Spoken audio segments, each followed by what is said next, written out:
Okay, for my kids, change a flat tire. Pull this off. Set it to the side. Remove your lug remover.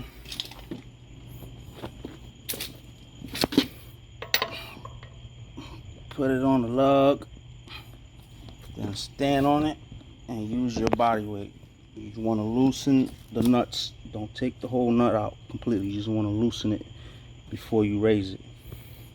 Because if you raise it, you're going to try to loosen the nut, this tire is going to spin on you. So you need to loosen the nuts. And once you loosen the nuts, jack is in here pretty tight. Pull that out.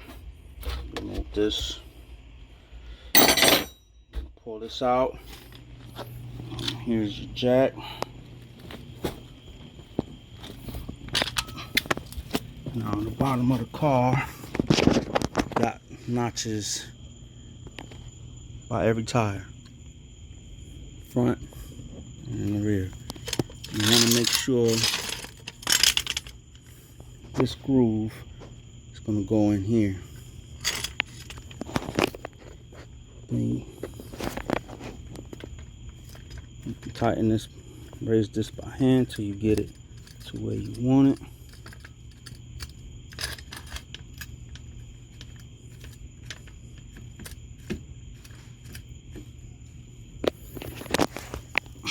Like that. And you take these two things, put this here. This end goes in that notch.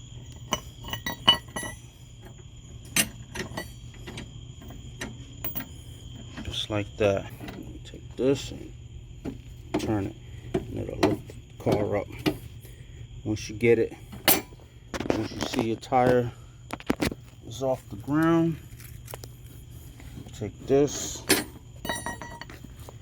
put it back on here, then you take all the nuts off, then you can pull your tire off.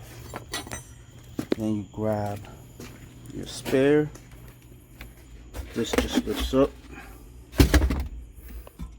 turn this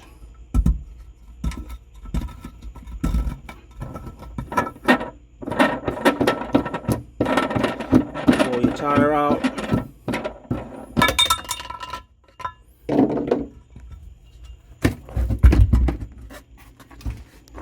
And the indented side goes in, that part comes out. Now with the spare, this one says the max speed limit is 50. So with the spare on, don't do more than 50 miles per hour. So you take your tire, put it on, and everything's in reverse. You hand tighten the lug nuts, make sure the tires fitted on there good. Then you hand tighten it with this again as much as you can. Then you lower your car. Then after the car is lowered, then you put this back on it. But this time you want to do righty-tighty, and with your body weight, step on it and you jump on it, all your weight. That's how you, and you do it in a star pattern. So you will jump across every time. And then once it's tightened, you can go get your tire fixed.